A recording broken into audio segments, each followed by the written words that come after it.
Hi, I'm Minette Rushing, owner of Custom Cakes in Savannah, Georgia, and today I'm going to show you how we make our magnolia leaves. Here's what you'll need: dark green gum paste, brown gum paste, 22 gauge wire, magnolia leaf cutters, wire cutters, magnolia leaf veiners, and I like to use the ones that are made by First Impressions, ball tool, palette knife, gum glue, cell pad, aluminum foil, and I'm going to crinkle it, small rolling pin, cell board, shortening, cornstarch pouch, and a size guide. You want to have a number 12 size ball of paste. Roll the brown gum paste into a sausage and do the same with the green gum paste.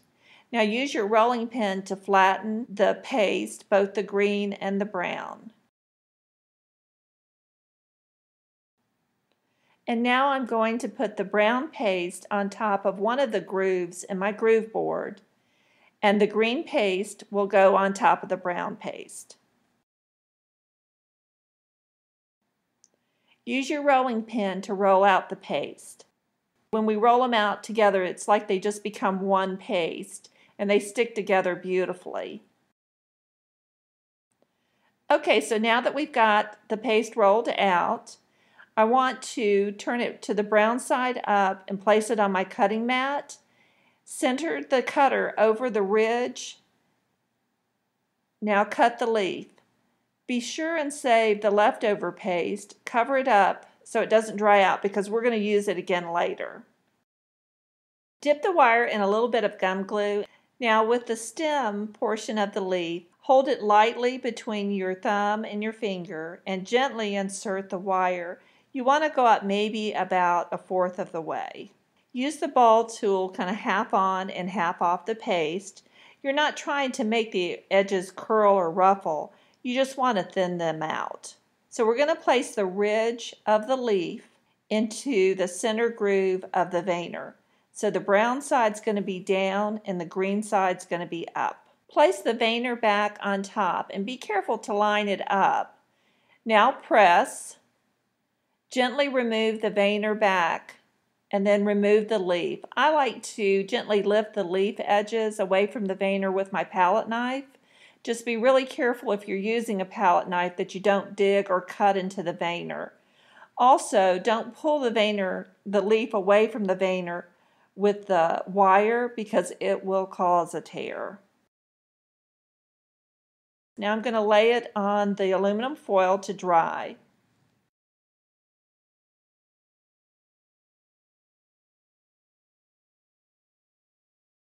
To make the bud, we are going to use the leftover paste that we used to make our magnolia leaf. Okay, knead the paste well because you want the colors to be fully incorporated. Use a number 12 size piece of gum paste or a larger if you want a bigger bud and form it into a ball. I'm going to use the side of my hand to form the gum paste into a cone, and I'm going to finish shaping it with my hands. Now brush the hook of your wire with gum glue and be sure to remove the excess glue. Insert the hooked end of the wire approximately halfway into the cone and secure it to the wire. Continue to shape it with your fingers until you're happy with how it looks.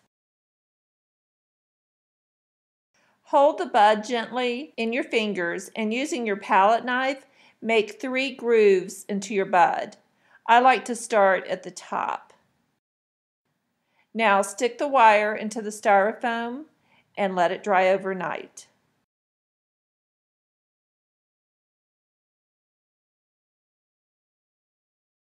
Our leaf and bud are dry, so now it's time to dust them. Here's what you'll need: aluminum foil, confectioner's glaze, palette knife, a little bit of cornstarch.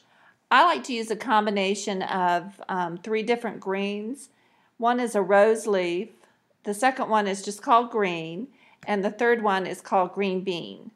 I'm going to use a flat brush to do my dusting with, and a craft brush to apply the glaze, and some parchment paper. I like to work on a sheet of parchment paper when I'm dusting my flowers. So I've put some of each of the greens that I'm going to use on the paper along with a little bit of cornstarch just in case I want to lighten something or clean my brush. The cornstarch will work great for that. To dust the leaf, I'm going to start with a darker dust and a heavy application of it down the center of the leaf. I'm going to use my flat brush to do it. Next, I'll move to the edges, start with the color there and bring it in towards the center. I'm going to finish up going down the center, and then I'm going to go down the edges again. Magnolia leaves are really a dark green, and I'm going to layer the colors because I think it gives it a more realistic look. Nothing is really just one shade of green. It's always multiple shades. So this makes it look more realistic. And just work with your color until you get the shades that you like. Magnolia leaves are also shiny on the top. So to get the shine, what we're going to use is a confectioner's glaze. We're going to use it full strength. Now you want to make sure that you shake the confectioner's glaze before you pour it out and use it. And I'm going to use a stiff craft brush to apply the glaze.